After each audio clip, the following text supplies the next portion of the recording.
Hello and welcome to the Dire Gentleman channel. My name is Gus Zagarella. And I'm Henry Galley, and this is Two Professional Writers, the series where me and Gus, a pair of writers who get paid for it, talk about some of the zaniest, weirdest, baddest, and goodest advice on writing and life.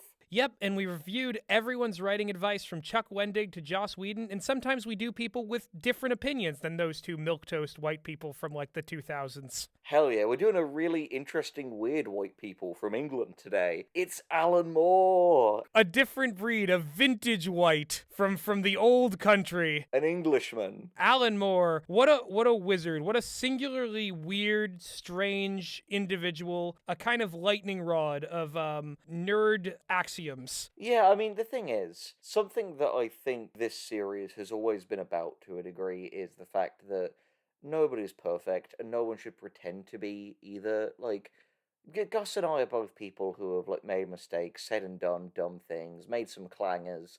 And so are some of the most, like, amazing, accomplished people out there that we've covered on this. But I think something that's really important to know is good advice and good ideas can come from unlikely places. Even if it's someone that you don't like or don't agree with, like, obviously, as Gus alluded to, Chuck Wendig and Joss Whedon and fucking. Jordan Peterson, don't forget Jordan Peterson. You should always approach other people in life as though there is something that you can learn from them, because you will find that 99% of the time there is, even if it's what not to do. But yeah, I think Alan Moore is an immensely, like, controversial and complicated figure. I feel like everyone has at least one Alan Moore property that they really love. Like, I mean, who doesn't like Watchmen? Exactly. And I know a few people who like really love the early volumes of League of Extraordinary Gentlemen. Yeah, which, by the way, the reason that we decided to do Alan Moore is we got brainworms from the brilliant Kyle Calgren video on that, so please go and check that out, because the work that man put into that is frankly terrifying compared to me going on a series of interview websites and copy-pasting Alan Moore quotes for us to riff on.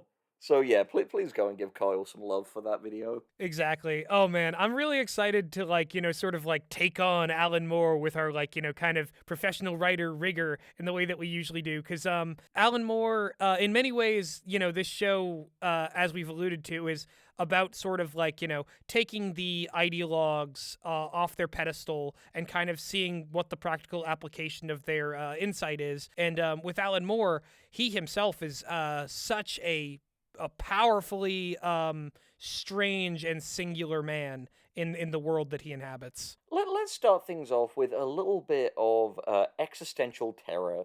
These first few are just like a collection of loose quotes from him, but I think they're all interesting and there'll be some cool stuff to discuss. You ready? Oh, heck yeah, let's do it. So, the first one is the main thing that I learned about conspiracy theories is that conspiracy theorists actually believe in conspiracies because that is more comforting.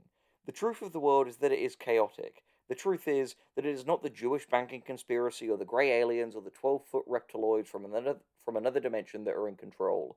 The truth is more frightening. Nobody is in control. The world is rudderless. Yeah, no, I'd say that quote really does cut to the heart of like the big problem with conspiracy theorists and conspiracy theory culture is that it is people fundamentally trying to simplify a world that defies that simplicity. Yeah, exactly. It's this desire to find simple answers to complicated or even utterly incomprehensible problems. And as Alan alludes to there, 9 times out of 10, you can trace its roots back to anti Semitism or like some kind of bigotry. Well, that's the thing. If you can have the scapegoat be defined as such due to like an ethnic background or a separate religion or like physical features, then you find a way to kind of like jump around ever setting up what your beliefs are or interrogating what their beliefs are. And I think that is what comes down to a lot of conspiracy theorists is that they want an easy sort of like good guy, bad guy narrative. And the more like synonymous, the more like, kind of homogenous they can sort of like make that enemy group, the easier they can project like a certain number of like essential qualities onto. Yeah, and I think that's a fundamentally interesting thing. Like, obviously, everyone who's a big fan of us and our work knows that we deal with, the kind of nature of conspiracy culture in our work with, like, Riley and Less's Morgue. And This whole idea of wanting to defy simplistic black and white narratives is a mainstay of Alan Moore's career, and wanting to introduce as many shades of grey, whether it's, of course, the aforementioned Watchmen, or like his run on like Swamp Thing or Miracle Man or the League of Extraordinary Gentlemen. He's all about introducing shades of grey. It's an impeccable quote, too. Speaking of, here's another great one. Life isn't divided into genres. It's a horrifying, romantic, tragic, comical, science fiction, cowboy detective novel. You know, with a bit of pornography if you're lucky. Yeah, no, I agree with this one too. This is like one of those things where like genre only exists for marketing because fiction has to limit the scope of what all of real life is down to like, you know, a story. Stories can't be a mimicry of everything. There's no way you can build a world so thoroughly complete that it mimics all of our collective consciousness, nor should you. Yeah, exactly. I mean, as Kyle Calgren, who we mentioned earlier, alluded to in his League of Extraordinary Gentlemen video, it's like the Jorge Luis Borges story about you know, the map that wants to be so exact that it ends up being like as big as the area it's representing, and that's fundamentally not something you can do with fiction. You're not meant to do that. Like, I guess to some degrees, fiction is always going to be more simple than life. And again, I think that both of these quotes come back to this idea that, to quote Bo Burnham from Inside, you shouldn't try to flatten experience. Yeah, no, definitely. Because you'll inevitably be leaving something out. There's always more details that we can't grasp, but that's no reason to ignore that exists. It's maybe a better method to kind of take this Socratic approach and just be like, I don't know anything. Yeah, and I think that's a fantastic approach to have. All right, here is another one, because something I think you're going to find with a lot of these quotes, we get more into ones about the specific nature of writing and art, but Alan Moore is a famous iconoclast. He is out here saying, I think, kind of bold, controversial things that aren't offensive, but are like brave, and they provoke conversation. Yeah, and I think they're there to like spur thought and even bravery in the people that hear them. Yeah, and this next quote plays sort of into that rather well, because this is about his problem with movies. He says, "If I write a crappy comic book, it doesn't cost the budget of an emergent third world nation. When you've got these kinds of sums involved in creating another 2 hours of entertainment for Western teenagers, I feel like it crosses the line from being merely distasteful to being wrong. To paint comic books as childish and illiterate is lazy. A lot of comic books are very literate, unlike most films." I think the systemic economic critique is the like core of what I agree with here, because like it is true that movie budgets have ballooned to like a ridiculous degree, so that like if a brainless movie comes out that costs like that much money, it just becomes like kind of a vandalism on the human experience, on the very like sort of concept that we live in a fair world. I think in a lot of ways it just kind of overall highlights this idea of the inherent perversion of industry, because when you sit in front of a movie, it is fundamentally something like, you know that phrase, the money is on the screen. If it doesn't feel like the money is on the screen, you end up asking yourself, where does the money go? And couldn't it have been used better than this? And the thing is, there is an argument to be made on some level, like, and it's a bit of a slippery slope as well. It's like, oh, you know, is any movie, regardless of its quality, worth you know, the good that money could have done? Again, this is what I mean by like the controversial element, because these are quite uncomfortable things to think about, because they kind of they kind of hit back at this core of what is the exploitation that produces our comfort. Thing is, like, you know, the movie industry isn't alone in that. Like, obviously, you know, video gaming and iPhones and even cuisine to an extent, and like experimental housing, all of this stuff has like, you know, way more money funneled into it than is the utilitarian way to use that money to maximize human happiness. It's worth interrogating all of that at some points, and there's not really easy answers. But I think in the realm of films, that's definitely one way to talk about the kind of rising costs of films, and that, like, as a result, the mid-budget movie seems to be vanishing, or maybe has completely vanished outside of independent circles. Yeah, it's true. It's true. And I mean, we watched a really good mid-budget movie recently, Fresh, which you and Addison are going to be talking about on the channel and the Patreon in the next few days. Like, there is such a joy to these things that, like, we don't need to, like, have every single movie that comes out have a budget that's bigger than the fucking GDP of Ghana. That, like, there are certain points where it's like, is this just excessive?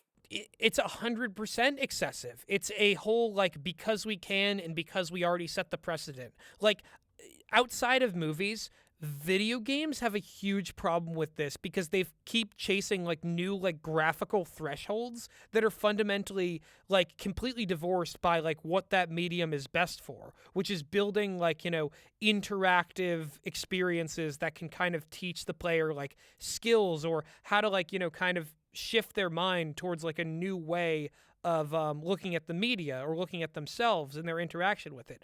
Graphics are not at all the point of that, but because there's a emphasis on that is how we show that the medium has advanced, it's become an arms race between all the companies that make the AAA games. Yeah, I will reiterate the thing that has become a very common refrain among video game fans recently, which is I want shorter, worse looking games, and I want smaller, cheaper movies. Yeah, no, 100% agree, man. That's what I want. All right, ready for the next quote? Yeah, baby. This one I love, and it's something we've spoken about on the channel a lot before. I saw no reason why you couldn't create a work of pornography that adhered to all the same standards as the best art or literature. The big difference between art and pornography is that art, at its best, makes you feel less alone. You see a painting or read a piece of writing that expresses a thought that you had but didn't express, and you suddenly feel less alone. Pornography, on the other hand, tends to engender feelings of self-disgust, isolation, and wretchedness. I wanted to change that. Yeah, I think that there is kind of like a unfortunate stigma. It goes back to what we were saying in, I believe, like the second proper Two Professional Writers ever, where we went to the Vor forum, that someone needs to make The Great Gatsby of Vor. You know, like why shouldn't we hold ourselves to artistic standards just because we're making stuff that, like, because I think what's really interesting about, like, reading between the lines of what Alan Moore is saying is all art strives to create an emotional reaction. Why shouldn't the intended emotional reaction of, like, attraction or arousal not be considered part of that palette? Yeah, well, I think that, like, the stigma when it comes to, like, oh, pornography can't be art, and, like, these feelings can't really, reach the same heights of importance as other feelings, is because there's, like, this very, especially in America, very puritanical, very Christian mindset that, like, shames certain things and, like, keeps certain topics taboo in a way that, like, art about them always has to feel like it's transgressive and rebellious. It can never simply be authentic and comforting. Yeah, I completely agree. And I mean, this will actually link quite nicely to the next quote, but it's something that is inherently fascistic. This idea of, like, oh, this is an art, this is degenerate. The thing is, no fascistic culture has ever produced meaningful, like, lasting pieces of art. Consider for a second, like, all of the iconic, like, landmark pieces of cinema that came out between sort of like the late 30s and the mid 40s in all of the rest of the world. The Nazis controlled Germany for a considerable period of time, and the only piece of quote unquote art to come out of that anyone discusses is Leni Riefenstahl's Triumph of the Will, a Nazi propaganda film, because these cultures are simply not conducive to creation, because you can't really create that well if you worry that, like, what you make might have you like carted off by the secret police and shot. Exactly. And like in the context of Leni Riefenstahl, like it's mostly her cinematography and the composition like of the way these ideas are presented than anything in it, because fundamentally the best art that can come out of a place like the Third Reich is stuff that just affirms the power and righteousness of the state, which is not a recipe for A, reflecting reality, and B, expressing a wide variety of opinions and insights into the human experience. Yeah, I mean, which fundamentally goes back to the core of fascism. It's a strongman state. It's something that needs to be constantly reinforcing its own power, or it will collapse. Because, you can't really rule with an iron fist if people don't believe your fist is iron. Which connects wonderfully to this next quote, which is sexually progressive cultures gave us mathematics, literature, philosophy, civilization, and the rest, while sexually restrictive cultures gave us the Dark Ages and the Holocaust. Not that I'm trying to load my argument, of course. A country or society that is like sexually like liberal, is in people can like kind of pick their own partners, pick their own relationships Between consenting adults, we should clarify. Well, yeah, of course. Yeah, of course. What I am saying is that's another form of democracy, and democracy always improves societies. Yeah, it's true. And it's not to say that it is always carried out perfectly, because it really isn't. Corruption, gerrymandering, voter disenfranchisement, misinformation. Those are specifically things that hinder democracy. Like it is things that stand in the way of it. But a pure democracy, one that is like literally like the people get to like have their say and have their voices, it can only create something that is more authentically a reflection of all of the members of that group. Yeah, exactly. At the end of the day, in terms of the permission of people to be who they are, to love each other without fear, it is always a step forward. And anyone who thinks there is anything to be gained from, like, again, restricting any kind of like mutually loving relationship between consenting adults, it's fundamentally never going to be a positive.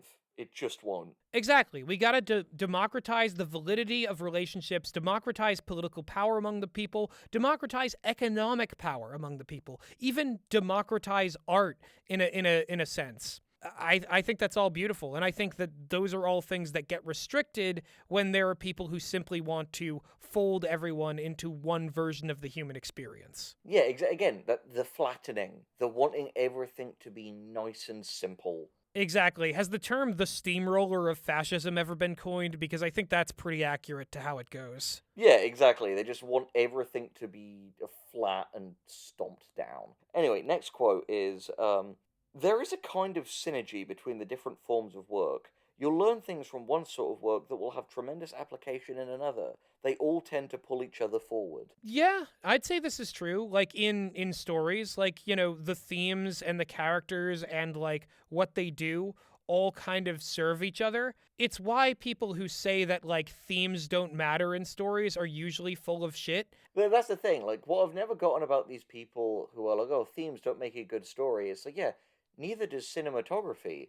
But like, if you're gonna have a bad story, you might as well have good themes or like good cinematography, because it's like it would simply be something that's worse. I'll put it this way: you can't be a themes don't make a good story person and then dare to tell me the fucking Star Wars prequels are good. Oh my god, where it's literally just like only the themes are the only salvageable element. Awful pacing, awful dialogue, wooden acting from like everyone who isn't like Ewan McGregor and Christopher Lee. The prequels is Star Wars at its most like Shakespearean wankiness and visually at its most carcinogenic. Yeah, absolutely. But to come back to Alan Moore's quote, I think even outside of storytelling itself, this can also be very much applied to what we like to call artistic cross training here at the Dire Gentleman channel. Because I was literally saying this to this morning to Gus. There are some things that you will only learn about writing through doing a lot of editing. Oh, yeah, no, 100%. If you're someone who works in both the mediums of prose and script and poetry and music, or like visual art, like all of these different things will enrich your experience with the other ones. So, yeah, experiment, try different things, because at the end of the day, even if it doesn't come to a final product, you will have grown as an artist and it will have given you something to use later. You just don't know it yet. Exactly. That's the cross training your brain. And that's also the hey, you might find that you and the way that you work are more suited to a form that nobody gave you the opportunity to try. And that's why you have to give yourself that opportunity. Exactly. All right, next quote. We're on to a different source now, but still just Alan Moore quotes. That's the thing about Alan Moore. Regardless of what you feel about his work, there is no denying that he's an incredibly smart and thoughtful guy. Oh, yeah, no doubt. And that's the thing. He is one of those people who I think he embodies the kind of Emersonian ideal of like consistency is the hobgoblin of small minds. Don't get me wrong. I think that like Alan Moore does have like core philosophies that he comes back to, but he's more willing to say things that he believes at the time are true than make sure that they line up with like every single thing. He leaves some things open ended so that people can talk about them. Yeah, exactly. Please, if you listen to this, take this advice to heart. Don't be a brand, be a person. Brands don't change, but people can also get sick of them. Yeah, and the other thing too is that like you can have a number of different really firm like brand things around you, you know, iconoclasts, ideologues, things or people or philosophies that really fully commit to their thing, but you don't have to fully take from any of them or believe wholeheartedly in any of them. You as an individual can have kind of a intricate web, a universe of like ideological planets, and you can be the universe, not the planets. Yeah, exactly. And I think this leads nicely onto the next quote. Artists use lies to tell the truth.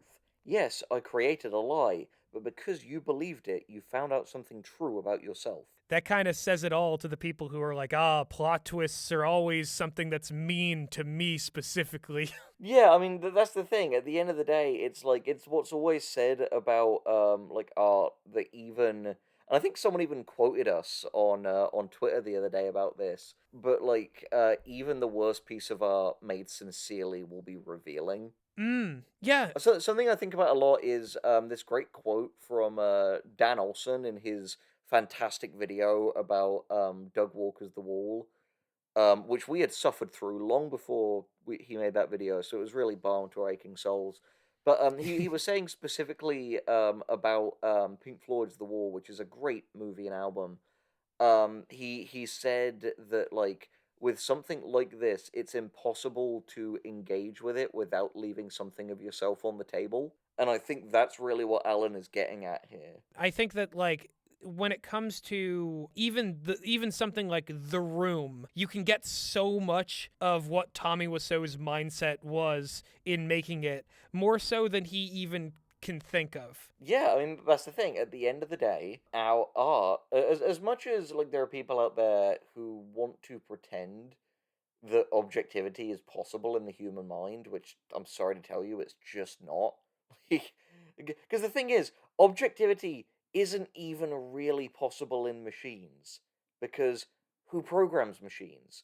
Humans, Yeah. with their own inherent ideas and biases and conceptions. And the fact is, if you know anything at all about programming, you know that really nothing can exist that isn't in the code, that isn't like generated by algorithms, sure, but algorithms that are programmed fundamentally by human beings. We exist, frankly, as prisoners of our own and others' perception. Hell as other people. Jean Paul Sartre, look it up. The really fun part too about like the people who like really want like there's objective ways to make storytelling, these are the things that always work, these are the works you should draw from and inspiration for your thing. When they get around to producing work a lot of the time, it ends up just being a reflection of those pre-existing things, to the point that what it says more so about anything is that these are fundamentally closed-minded, cowardly people who can only mimic and never create. Yeah, incredibly, incredibly true. That there is no way to separate what we believe from the art we create. What we believe are the traits that make a good person. will inform our heroes, and what we believe are the traits that make a bad person will form our villains. Like, our moral and societal framework will trickle into our art if you make it sincerely. And the fact is, if you're not making it sincerely, sorry to tell you, won't be good. Well, that'll reveal too. No, exactly. Like, you can't escape it. You literally can't escape it. Like, it's your choice whether you look at the table or not, but you will leave stuff on it. All right. Next quote, and this is a really nice one that I find very true.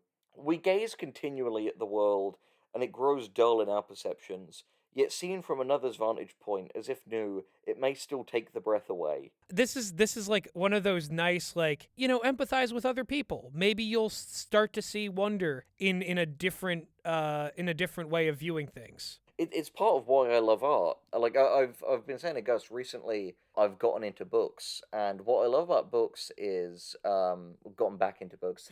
Oh, I discovered these things, books. They're like two covers, then pages in them. Whoa, I never heard of pretty good. those. But What are you talking I about? feel like everyone has those periods where like they fucking like don't read for ages because who has the time. But then there'll be periods where they like get their shit together and they start reading again, and you're like, oh, why did I ever stop? This is lovely because in so many ways, reading a good book is like straight up mainlining someone else's thoughts, and it can be such a beautiful thing. And honestly, another good example of this.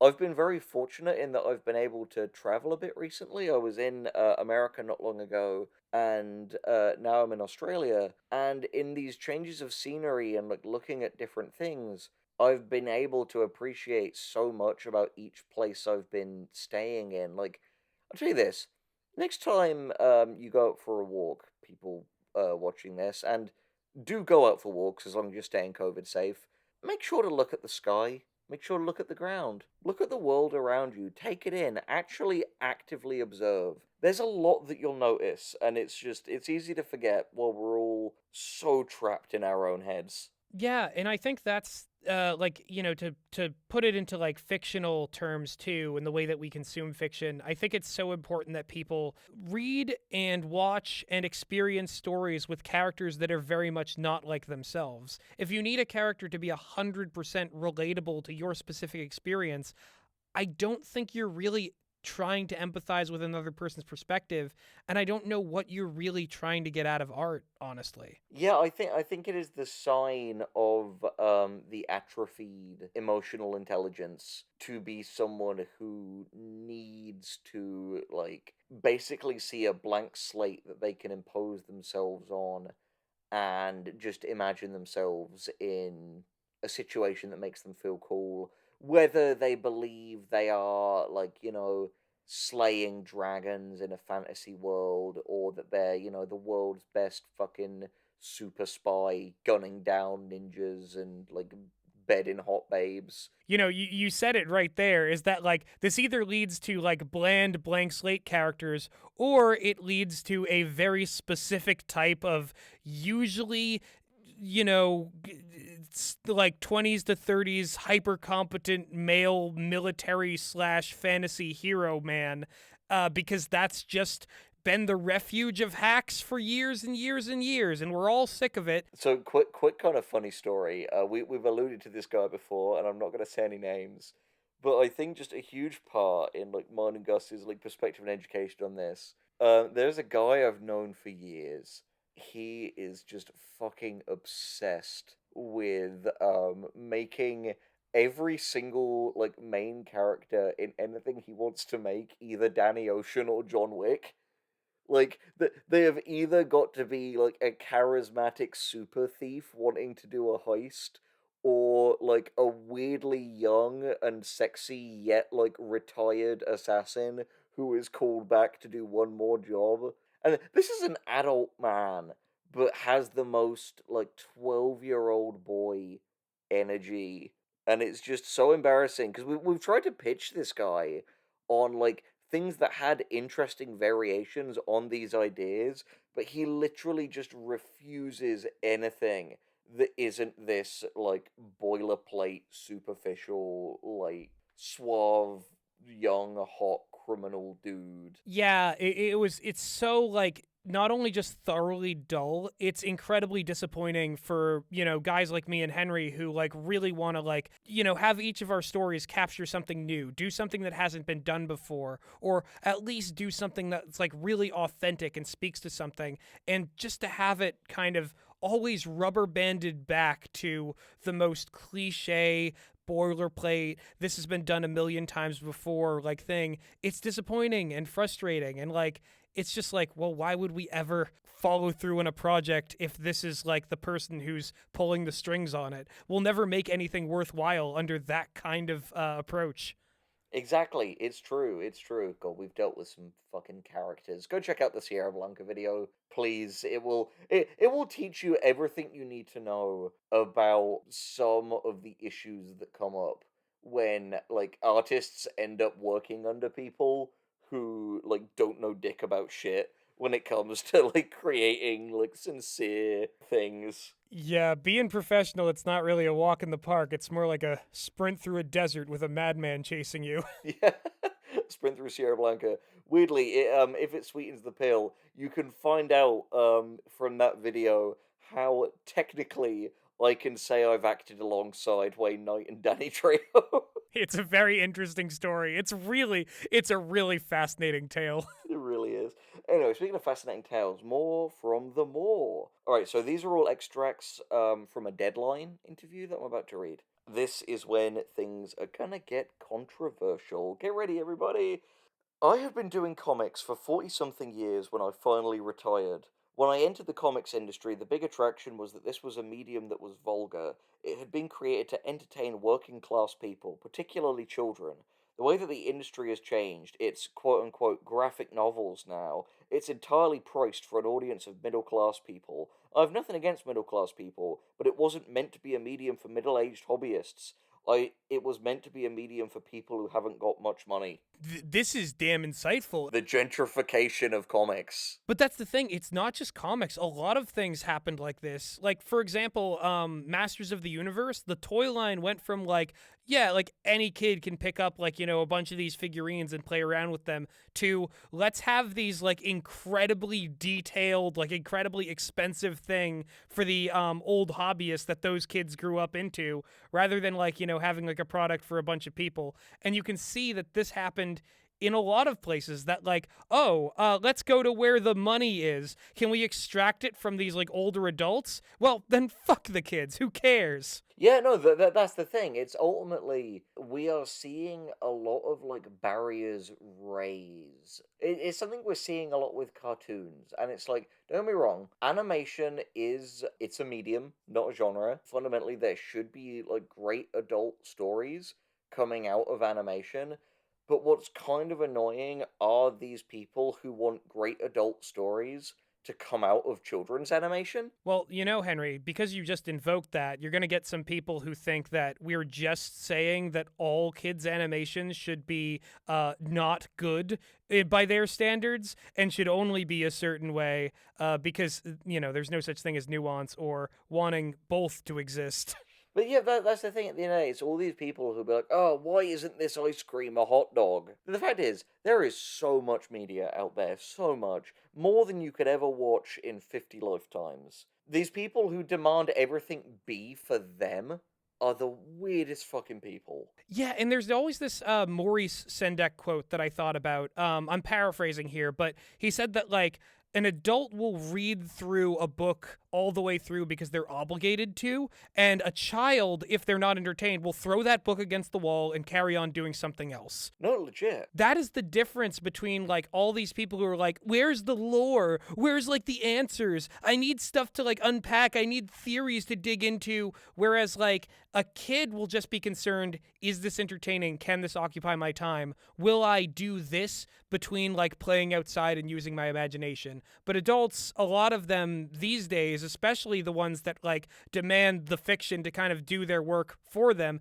do their imagination for them, they don't have creative outlets. And that's a shame. And I wish more of them would find creative outlets, because it can be so fulfilling to live life doing whatever you do, but also having some kind of creative outlet. Yeah, honestly, and it's maybe it's a little bit gatekeepy, and if this upsets people, I'm sorry, but it's just my opinion. I hate these people who, like, they get so angry when they are not given kind of the illusion of maturity from children's media, but they won't check out anything actually, like, mature and challenging intended for adults. They basically want to be at the deepest part of the shallow end of the pool. Henry, that's not gatekeeping. That's you flinging open the gates and being rightfully frustrated that these people will refuse to walk through. Yeah, no, exactly, because that's the thing.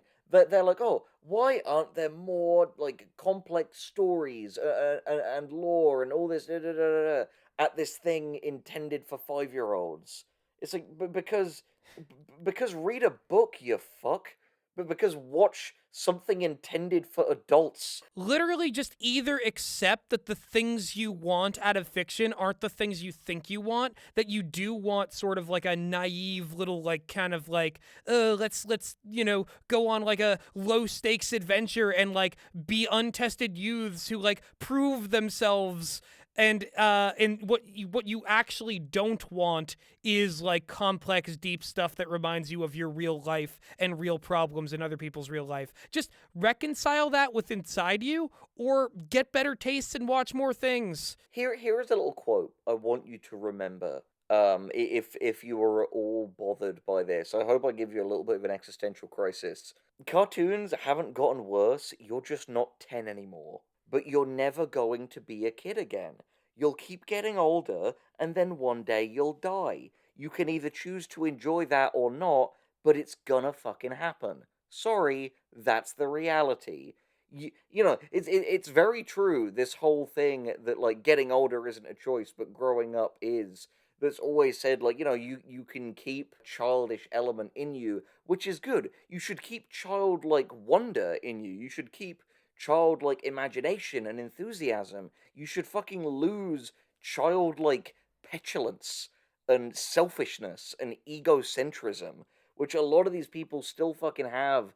That they're watching cartoons that no one with fucking hair on their genitals should be watching and getting weirdly pissed about it. It's just sad. Exactly, and there's no reason you can't have both. You can watch, like, cool, grown up, like, well written, like, well constructed, like, for an adult audience shows. I've been getting like real into The Sopranos lately, and I've been like watching through it like for the first time, and it's really good quality television. But that doesn't mean I like Centaur World any less. I just like them for different reasons. Yeah, you just have to modify your expectations. Mm-hmm. And if you watch broadly, hey, your problems are going to clear up in that regard. They're just going to clear up. You're not going to have this problem where you demand like the moon from everything because hey, you've been to every planet in the solar system. Yeah, that's the thing. It's fundamentally people with broad media diets don't have these problems because they realize that art is varied enough that generally no sweeping statement will ever stand up for all of it. Like it's that tweet. It's that tweet. Guy who has only ever seen the Boss Baby watching another movie, getting real Boss Baby vibes from this. Yeah, exactly. Whew, this is what Alan would want. We're channeling him Yeah. right now. It's with true. this. It's true. Like the thing about Alan Moore, and the reason that he's an acquired taste is he's real. He doesn't sugarcoat shit. He's confrontational with his ideas. He drags you to the table and makes you think about uncomfortable shit. And if we weren't doing the same in a video about him, we would be dishonoring him and everything that he has had a very, very long career trying to achieve. Exactly. It's not about whether or not we agree or disagree with any point Alan Moore is making. It's that everyone in the room is trying to use their adult reasoning to explain these things and to make points of their own. Exactly. Alright, here's the next quote. Most people equate comics with superhero movies now. That adds another layer of difficulty for me. I haven't seen a superhero movie since the first Tim Burton Batman film. They have blighted cinema, and also blighted culture to a degree. Several years ago, I said I thought it was a really worrying sign that hundreds of thousands of adults were queuing up to see characters that were created 50 years ago to entertain 12-year-old boys. That seemed to speak to some kind of longing to escape from the complexities of the modern world and go back to a nostalgic, remembered childhood. That seemed dangerous. It was infantilizing the population. This may be entirely a coincidence, but in 2016, when the American people elected a National Socialist Satsuma and the UK voted to leave the European Union, 6 of the top 12 highest grossing films were superhero movies. Not that one causes the other, but I think they're both symptoms of the same thing, a denial of reality and an urge for simplistic and sensational solutions. No, yeah, I mean, literally, like I think like one of the core things that I've been trying to express in my like Last Living Cartoon series of videos is this kind of like time is going to move on, but getting bogged down and getting trapped in nostalgia fundamentally will just it will create disaster because you'll be unable to move on. Yeah, I think something that we keep coming back to is just this idea of anyone who wants to cling to simplicity is going to be taken advantage of, whether it's by conspiracy theorists or ideologues selling you a quick solution that leads to dangerous territory, fascists, like the great flattening continues. Next quote. Most of our entertainment industries, if you can hear weird noises, it's all of the really cool, weird Australian birds around here, like kookaburras. Dang. The only cool birds we got around here are the big old airplanes. I can hear one right now. Fair.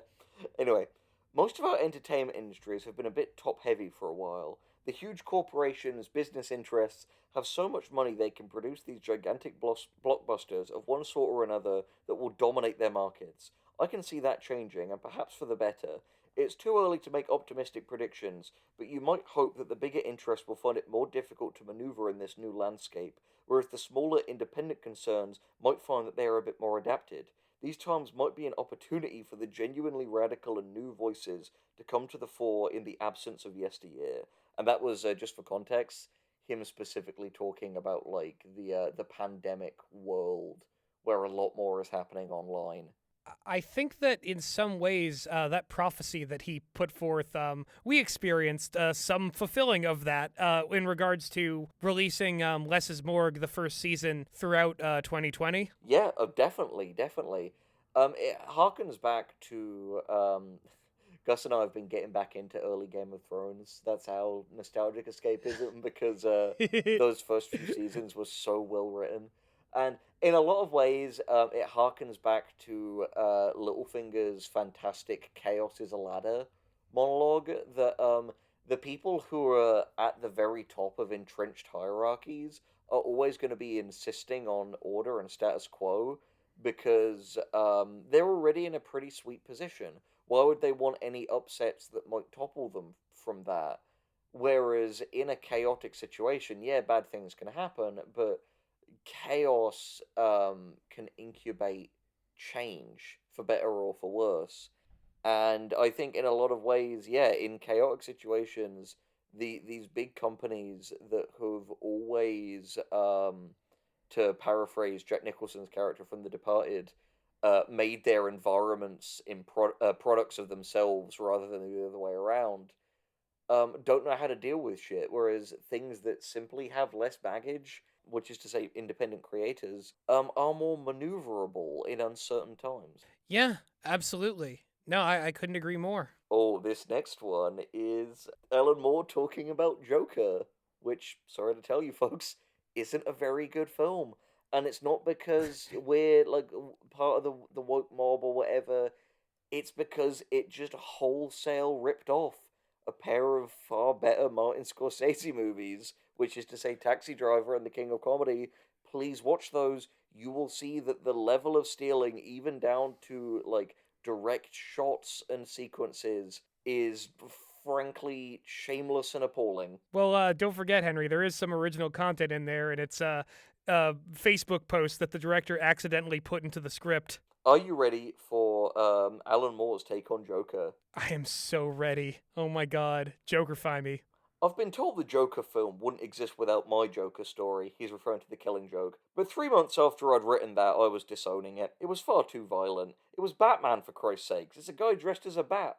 increasingly I think the best version of Batman was Adam West, which didn't take it all seriously. Yeah, see, I had to cut a segment on Joker out of a video that I'm currently writing at the moment, but there was one zinger that I really wanted to keep in, and it was that Joker is a $60 billion Hot Topic t-shirt. Oh no, genuinely, and it feels like the thing is, I was thinking the other day, and I might still do this, that I would create a Twitter or an Instagram account that's just called Joker quotes, and it would just be some of the most like bizarre, inane, stupid things I could think of, just overlaid over pictures of the Joker. Because what's really funny is, to me, that's what that character is synonymous with these days. Like, guys making posts about how like they're too smart to have a girlfriend on Instagram with like Heath Ledger's Joker in the background. Do you know what I mean? Like the Joker has become oddly synonymous with like cringy, like makes you think internet memes. Well, and that's sort of the utter like, stupidity of a movie like The Joker, is that like, yeah, you can kind of take all these like, kind of class struggles of the Scorsese films and you can like put this all around there, but fundamentally it's cringy and stupid because if you try to insert the character of the Joker into all of that, he's going to be a foreign element that won't really fully connect to any of those things and will make any kind of point you're trying to address look dumber by comparison because, like, hey, this is all in service of being about the Joker. Yeah, and I don't want to say real quick, I'm just going to give some quick premise lines because I feel like it is a trait almost at this point to say, hey, Joker is a ripoff of these two other movies, and then just like drop the names. And a lot of people, probably out of spite for the fact that people have dissed a movie they liked, haven't looked any further. But just for context, the movie Taxi Driver is about a kind of disturbed man who feels left behind by society, slowly becoming a more kind of like violent individual as his mind begins to like disconnect from reality, which leads up to him planning and then executing a plan to shoot a bunch of people. And King of Comedy, which is another Martin Scorsese directed film with Robert De Niro in the lead as Rupert Pupkin, is about a like sad, disaffected wannabe comedian who lives with his mother and wears a red suit, who is obsessed with a famous like Johnny Carson parody talk show host played by Jerry Lewis, and will do anything to be able to get like featured on his show and do his set so he can finally become famous. And in the end, he ends up kidnapping the host and holding him to ransom to like get onto the show. And even though he goes to jail afterwards, people loved his comedy and this like the sensational story of this like ignored man who committed a crime and took things to his own hands ended up turning him into a star that like inspires loads of people. And if you can hear both of those descriptions and tell me that those two smashed together with the Joker in it is not what Joker is. And again, watch both because the shot plagiarism is gross.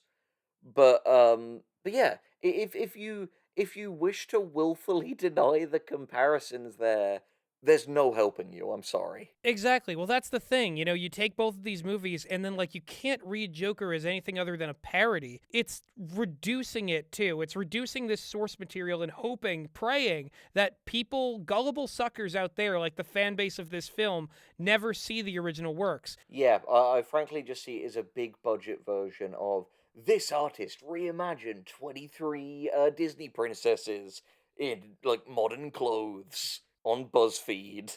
You know, it's just that for a different kind of loser. Exactly. And at the end of the day, like, losers deserve better.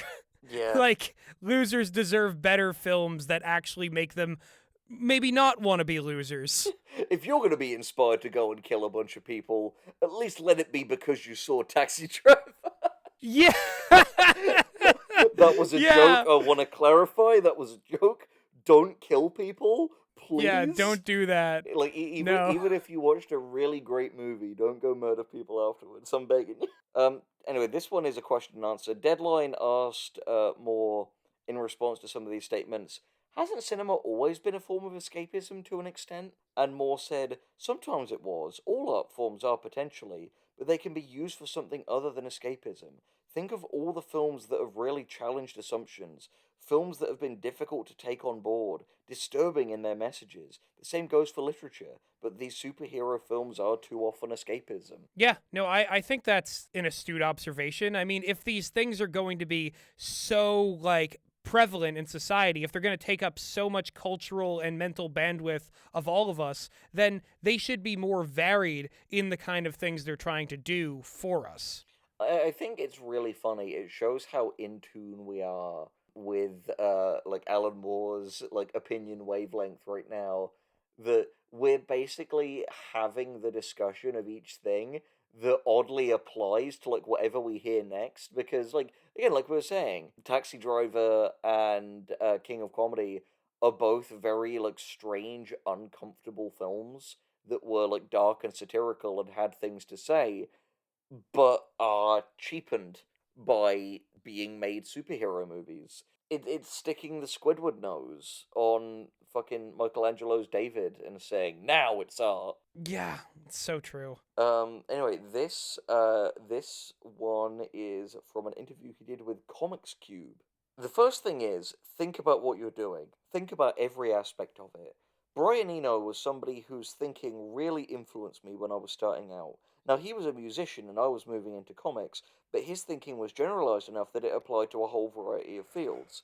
One of the things that he said was that some creative people seem to be governed by a kind of superstitious fear about examining their own creative processes. It's almost like riding a bicycle, where if you stop and think about how you're doing it, you'll fall off. Whereas my attitude is, if you're going to be making a living out of this stuff, it's like you're making a living as a driver. You'd at least want to know what happens if the car grinds to a halt, what all the stuff under the hood actually does and is. Actually understand your own creative process. Think about everything. Think about what you're doing. Mm. Yeah, no, I think that's 100% true. It goes back a little bit to our sort of cross train your brain stuff with like, taking from other mediums, but also just the idea of examining exactly how you approach it. Yeah, and I would say, like, a really simple way you can start to understand your own creative process, which will be immensely useful for you, is figure out what time of day you work best. Are you a morning person, a night person? Do you work best sort of afternoon after you've had lunch? Figure that out and do whatever you can to carve out the time to create then. And speaking of like, lunch and like, sustenance, always make sure, you're keeping yourself sustained while you're writing. Don't, whatever any fucking moron tells you, get addicted to caffeine or start to like need to drink or like take any kind of drug to write, for the love of God. Gus Zagarella's like little rated G, like, advice for like a food that you should be having like as often as you can. I know some people don't like them, and I know that some people would be allergic. So if you're one of those people, don't worry about it. But for everyone else, bananas. Oh, I bananas are I great. swear by bananas. They provide so much, and they're good for the walking side of your life too. Yeah, no, I mean just like get your vitamins and get them if you can, if you can, from fruit. And as well, I think a big thing, this is something I've had problems with in the past, but I've been getting a lot better with recently. Don't skip breakfast. Just have some cereal or some toast or something. Just again, all of this sounds really dumb. Or a banana. Yeah, or a banana. Again. But that's the thing. There are so many people out there who will listen to this and be, oh, fucking morons. I came here for writing tips, and it's like, yeah, this is the first part. Fucking wax on, wax off, Daniel San. You need to learn the basic shit before you can get into having the proper, like, the true techniques. Yeah, exactly. Like, why would we sit here and explain to you how to, like, piece by piece make a fucking hard magic system when we can instead tell you take walks and eat fucking bananas, which will help you more? Yeah, take walks, eat bananas, read a lot, and write a lot. Boom. Exactly. That's you got that's it. a much stronger basis than us telling you what, like, fucking tropes we personally like and dislike. Yeah, how to fit like a super space wizard in with like a clan of planet eaters. I think I Yeah, got that mixed up, but you know what I'm saying. exactly. Stardust the super wizard. Exactly. So these are some nice miscellaneous ones. Don't beat yourself up, but look at your stuff and think, I probably could have done that better. You know where the weaknesses are, the little bits that don't sparkle. Do it again, or next time you write a story, try and do it a little bit better. 100%. I think that's a thing that a lot of starting or aspiring creators really need to learn. It's this like whatever draft you're on, it can be better. Yeah, I mean, to give a personal example, a thing I have been working on the other night, made some edits, and I think, fuck, I think this is pretty much there. I'm finally really happy with it. And it was the fourth draft. And technically the fifth draft, because I did an entirely different take on this same thing that was wrong, and I didn't like it all. But I had to do the wrong take before I knew what the right one would be. Five attempts slash edits in, I've got something I'm really happy with. It's like Henry and I have said before, you have to write like the stupid version of the story before you write the smart version, because the stupid one will be the one that comes to you first. You write that out and then you realize that it's stupid, and then you make the necessary adjustments you need to get more at what the best way of expressing that could have been. Yeah, exactly. Here is another really good one here. It says, okay, the first thing you've got to really focus upon is why you want to do this. If you want to be famous or you want to be rich, it ain't gonna work. For one thing, being famous, there are some good things to it, but there's not very many. It's mainly a pain in the ass, and it sends your head a bit weird. Even people who've got a tiny little bit of fame, it drives them completely mental. It can destroy your life. The only thing that you can do if you want to be a success is to focus upon the thing that you do purely for its own sake.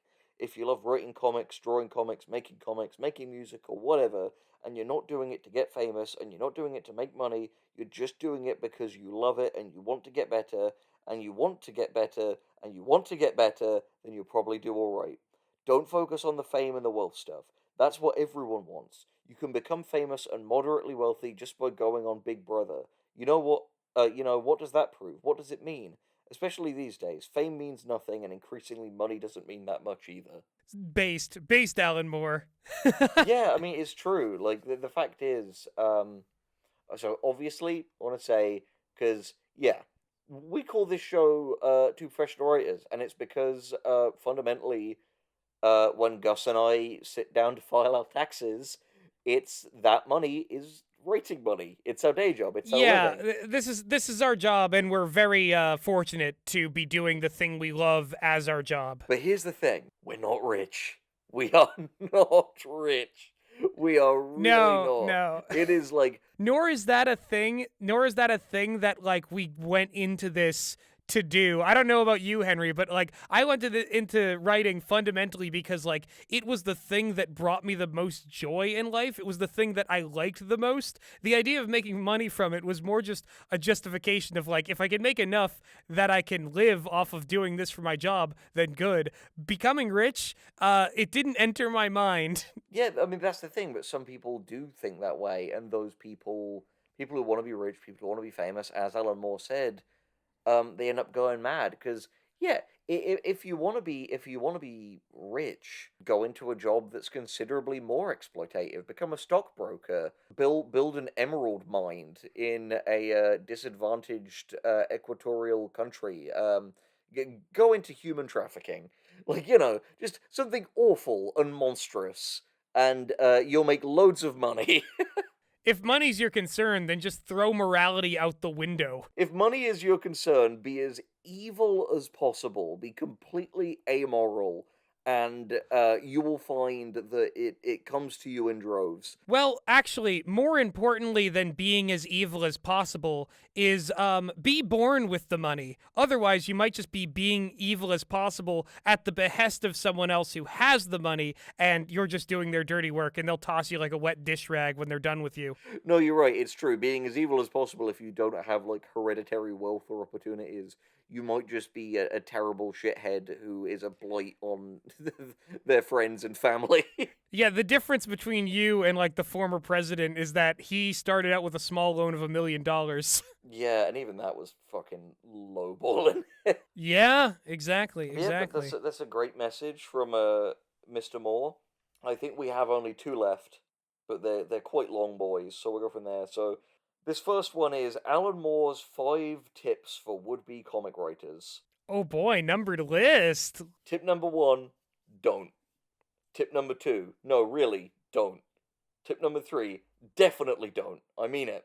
4, whatever you might be imagining about a life of writing, it's not like that.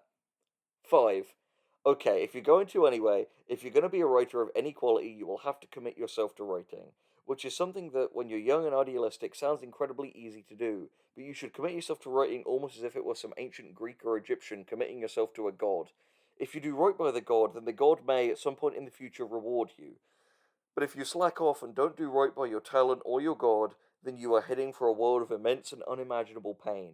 If you have a gift that you choose to pursue, then you have to pursue it seriously. Don't be half-assed about it, but realize what the commitment means. Committing yourself to writing will mean, to a certain extent, your writing will become the most important part of your life, and that's a big thing to say. It can have a distancing effect on your relationships. It can sometimes be quite a solitary life. If you're committed to your writing, you're going to be spending most of your time indoors in a silent, empty room, concentrating on a pen and a piece of paper or their equivalent. Be prepared to take it seriously, and be prepared to follow where it takes you, even if that takes you to some very strange places. This is by no means the most glamorous profession. Don't say that I didn't warn you.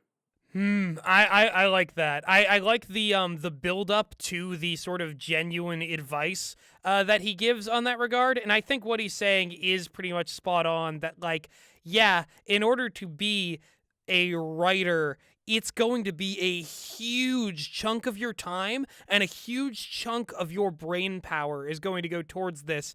And it's something that you fundamentally have to take seriously and see as a serious part of yourself and do it as often as possible. Otherwise, you're just going to experience imposter syndrome 24/7 for the rest of your life. Yeah, like, man, the number, and I'm sure you can relate to this as well, the number of fucking late nights and early mornings and just, like, getting up in the morning, having to write a thing, whether it's for a personal project or, like, paid writing work, sitting there, and then suddenly looking over, like, oh, I started when it's morning, and yet the sun is not out now. Yep. No. Been there all the time. No, just like the whole like, yeah, I'm gonna do this, and then I'm gonna have the rest of my day, and then like my roommates don't see me for like an entire day, and they're like, where have you been? And I've been like, I did it. I finished it. And that's the thing, like, it's not sexy, but something that you have to understand is that, like, a lot of writing time is going to be time you're not watching movies or TV, time you're not hanging out with friends, time that you're not playing video games or goofing off. Mm-hmm. Like, it can be insanely rewarding, but, like, it's hard work. It's hard work, and I think the real value of those first 4 discouraging you is you're gonna encounter a lot of discouraging things on your journey. Like, you're gonna get kicked in the head a great even if you're very lucky. Like, it's one of those something I think a lot about is this quote from Mike Tyson about boxing, and he said, everyone's got a plan until they get punched in the face. Yeah, and that's true of writing too. It's gonna feel like, oh, it's just raw creativity. I'm just gonna go and it's just gonna come out. But no, the difficulty, the battle that you have to fight is incredibly front loaded when it comes to writing. Like I think much like boxing or any martial art, a lot of it comes down to building the mental equivalent of muscle memory, so that how to begin, how to persist. But learning that is something you can't do if you do it very infrequently, and it's something that you can forget if you fall out of practice. Yeah, no, exactly. You have to keep doing it. It's again, it's difficult because we're people who love writing, and there are different sides of us because obviously Gus and I have very, like, romantic feelings about art and about writing, but we also have to be very, like, workmanlike and businesslike and realistic about it. And I'm not gonna deny to you there are gonna be times when you just don't want to do it. They will come. we make a big deal on this show about how much we love to write collaboratively, as we've alluded to potentially before, or maybe in the future, if it's a video that's still yet to come out. Myself, Gus, Meg, and Addison do groups where we do group table reads and stuff like that, and workshop each other's stuff. But the fact is, there are gonna be times when it is just you and the keyboard, and it is like one of the hardest fucking things in like the writer's world to have to like shut off that initial doubt when it's just you and just do it. Yeah, you've got to sort of get out of your own way sometimes. And part of that means getting comfortable in your element. And that actually ties into one of the upsides of your work being so solitary and so indoors is that, hey, when you really get a chance to keep doing it, you can just dress very comfortably in pajamas or even nothing at all if that's what really helps you. That is true. Though I've always found taking a shower and getting dressed has always energized me to write. I love the comfort of pajama pants, but what I also love is just like varying up the different pants I wear. I know it's just me sometimes in my room when I'm in a writing shift, but like I'll be like, "Oh, I'll wear these ones today." And that will like, give me this feeling I need to get into it. So, I don't know, just whatever's comfortable, whatever helps you get into that zone. Yeah, no, it's true. Like what is right is what works. That is something you'll Exactly. learn. All right, last one. It's a bit of a long boy because Mr. Moore is nothing if not long-winded. But then we'll wrap this puppy up and we can all go home and have a sandwich. Yes, a banana sandwich, Yes. yes. All right. I couldn't write when I started out. I couldn't draw, but I liked writing. I liked writing compositions and essays at school, and I liked reading, and I liked thinking, how good I am as a writer compared to these guys that I like reading?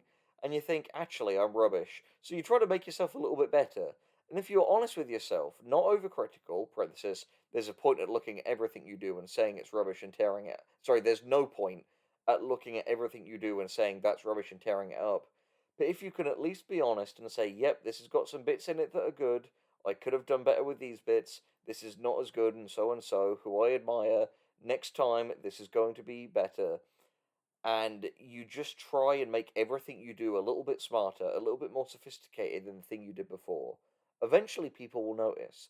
Eventually you will start to move beyond what everybody else is doing. And without ever having a master plan, you will find success without having to compromise anything, without having to sell out your vision. And it's important that you don't do that because that's the only thing you've really got that separates you from anybody else. There's probably loads of people who can sing or do music or write or draw the way you can. The only thing that makes you unique is that you're you. You had your experiences, you had your life, you've got your knowledge. So put all of that into what you do. Make it individual, make it unique, and make it selling your make it selling your point. A lot of these are on very old websites, and so they're written quite jankily. Anyway, you've had this experience. Put it to use, and I don't think you'll go far wrong. There's a lot more to it than that, of course. There's a lot of boredom, there's a lot of grind, and a lot of anxiety where you think, am I as good as I think I am? Am I really going to make it? But don't worry about that. If you're doing what you love, even if you're not making any money out of it, you are still better off than 99% of the people in the world who are not doing what they love. They're doing something that gets them by. Maybe they're entertaining dreams that one day they could be this or they could be that, but all too often those dreams just kind of die in the cradle. It's sort of stay true to yourself. There isn't a ceiling. Think, there's nothing I couldn't be if I try hard enough. And I think that's something a bit more useful than just the security or a current than just security or a color telly or stuff like that. There is a lot to that one, and but at its core, I think that like that is the biggest case. If you ever lose yourself, if you ever think that like, oh, I'm writing, but it's not me, then like you'll probably lose your enthusiasm for it, or just lose something fundamental about yourself in the process. Yeah, I think that's what we mean. Like to bring this whole video full circle, that's really what we mean by honest art. You have to ask yourself with everything you do I believe this? not in terms of, like, suspension of disbelief. Do I literally believe this is a thing? It's about, is this true to my ethos? You're never ever gonna be able to make something soulless and not make it good. At least it has to, like, the love has to be there first. Exactly. And I think apart from like, riches and fame, which is what a lot of people strive for, I think there's a lot of people out there striving to make something cool, Mm. something just trendy and cool. Like our friend with his Danny Oceans and John Wicks. Yeah, and it comes at the expense of everything else. And it comes at the expense of the self. It comes at the expense of other people's experience. It comes at the expense of putting new ideas and new experiences to the page. If it all comes down to imitating what you believe is aspirational, then you're just creating something that pales in comparison to those very things that it will never be, because you've placed them on so high of a pedestal that you can never surpass them. Yeah, exactly, exactly. And again, regardless of what you think of his work, he's had ups and downs. He's had some fucking amazing stuff and some stuff that you might think, not for me. Alan Moore is a man who is worth listening to because he's been there, he's done it. He has had a life and a creative career worth paying attention to, and it's given him insights that, frankly, people like us who are nowhere near at his level owe him shutting up and listening. Exactly, and that's the thing. I see Alan Moore as like just another sort of person in the kind of eclectic sea of art advice, and I think that everyone should kind of like look to figures like that and know that like well maybe someday I can get to their level or get beyond their level or find my equivalent of that level, but they won't do that if they never listen to anybody. Yeah, exactly, exactly. And I mean, as we said at the very start, if the Two Professional Writers series is about anything, it's about the fact that you can learn something from anyone. Yeah. Thank you all for watching this video, and until next time, we'll be seeing you in the near future.